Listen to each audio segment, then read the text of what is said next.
Hello everyone. So today I'm going to explain A Good Day to Be a Dog episode 11. Episode की शुरुआत में हमें पास का scene दिखाया जाता है जहाँ पर सुअन और हैना कुछ अपने प्रे कर रहे होते हैं। फिर सीन करंट में शिफ्ट हो जाता है जहाँ पर मिस्टर ली उसी हॉस्पिटल में एंटर कर रहे होते हैं जहाँ हैना के चाचा थे। वो हैना के चाचा पे कुछ मैजिक करते हैं और उनकी हालत और बिगड़ जाती है। इधर मिस्टर ली ने अपना काम शुरू ही कर दिया था हैना से बदला लेने का, तभी उन्हें थॉट्स आने लगते हैं जिया को लेकर के और जिया उससे मिलने चली आती है। जिया यहाँ पर कोशिश करती है कि वो अपनी मेमोरी के बेस पे मिस्टर ली को इन्फ्लुएंस कर ले, लेकिन मिस्टर ली उससे कहते हैं कि मुझे कुछ भी नहीं याद है, तुम यहाँ से चली जाओ, तुम्हारे लिए अच्छा यही होगा। ये सीन खत्म होता है जहाँ पर हैना के चाचा को दूसरे हॉस्पिटल ले जाया जाता है, लेकिन तभी वो ह्यूमन फॉर्म में कन्वर्ट हो जाते हैं। हैना के चाचा उससे मिलकर बताते हैं कि जो तुमने ये ब्रेसलेट पहना है इसे टाइगर की स्मेल आती है, जिस वजह से डॉग तुमसे दूर भाग रहे हैं। हैना अब इन सब बातों का जवाब ढूंढने जाती तभी उसे कुछ मिलता है जहाँ पर उसमें दिखा होता है कि माउंटेन गॉड ने कर्स दी थी हैना को। वो ये सब बातें सुअन को बता ही रही होती तभी मिस्टर ली आ जाते हैं जहाँ पर वो सब कुछ सच सच बता देते हैं हैना से। हैना इस बात का विश्वास नहीं करती है, लेकिन तभी वो उसकी बहन को डॉग में कन्वर्ट कर देते हैं, तो उसे विश्वास करना ही पड़ता है।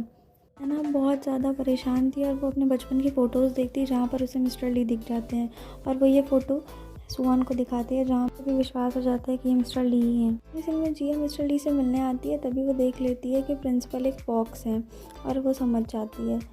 प्रिंसिपल मिस्टर ली से आके बोलते हैं कि जिया की मेमोरी शायद वापस आ गई है, लेकिन मिस्टर ली को बदला लेना ही है। अब सुअन आकर मिस्टर ली को कन्फ्रंट करता है जहाँ पर मिस्टर ली उसे पास्ट के सीन याद दिलाता है।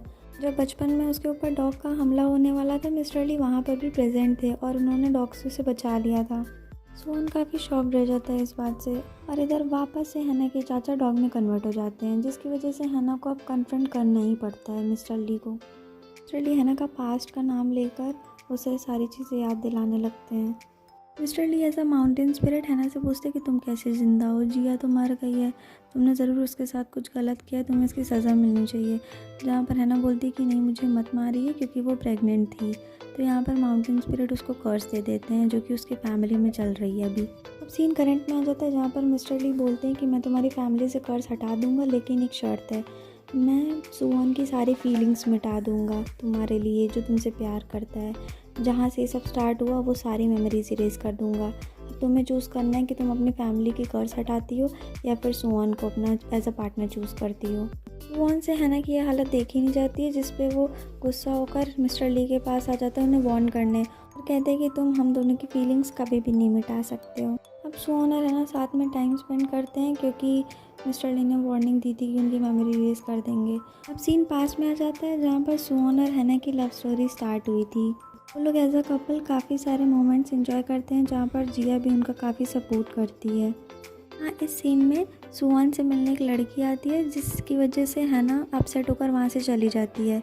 सुअन हैना को मनाने आता है जहाँ सुअन कहते हैं कि हम दोनों चलो शादी कर लेते हैं और कहीं और रहते हैं चल के, और फिर वो दोनों लोग काफ़ी क्लोज आ जाते हैं। नेक्स्ट सीन में सुअन को हेड से ऑर्डर्स मिलते हैं जहाँ पर वो जिया को बचाने आता है और हैना से भी बोलता है कि तुम जिया को लेकर जाओ, जहाँ पर हैना पकड़ी जाती है और सुअन आकर उसे बचा लेता है, लेकिन उसके हेड्स सुअन को पहचान लेते हैं और उसे जेल में डाल देते हैं। इधर हैना सुअन को लेकर काफ़ी परेशान होती है और तभी एक दिन गांव में चली जाती है। उसे गांव में जाते देख माउंटेन स्पिरिट की फॉक्स यानी कि प्रिंसिपल आकर बताते हैं कि मैंने उसे गांव में देखा था, क्या वो ट्रस्टवर्दी है जिया के लिए, क्योंकि उसके लवर का बच्चा उसके पेट में पल रहा है, वो अपने लवर को बचाने के लिए किसी भी हद तक जा सकती है।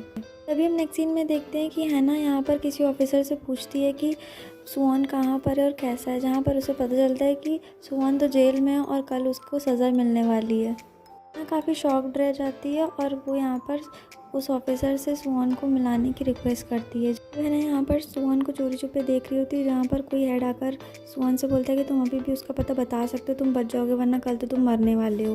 हेड के जाने के बाद वो ऑफिसर आता है और बताता है कि कोई सर्वेंट यानी कि हैना बाहर आई है और आपके बारे में पूछ रही है और वो प्रेग्नेंट भी लग रही है। तभी सुअन बोलता है कि मुझे एक बार यहाँ से बाहर निकाल दो और वो हेल्प करता है बाहर निकालने में। हैना इस डर से कि सुअन को कल मार दिया जाएगा वो उसी हेड के पास आकर जिया की सारी डिटेल्स दे देती है और सीन पास से ख़त्म होकर करंट में शिफ्ट हो जाता है जहाँ हैना सोकर उठती है और स्कूल के लिए निकल जाती है और स्कूल में वो सुअन के सामने से निकल जाती है लेकिन उसको याद नहीं कर पाती है।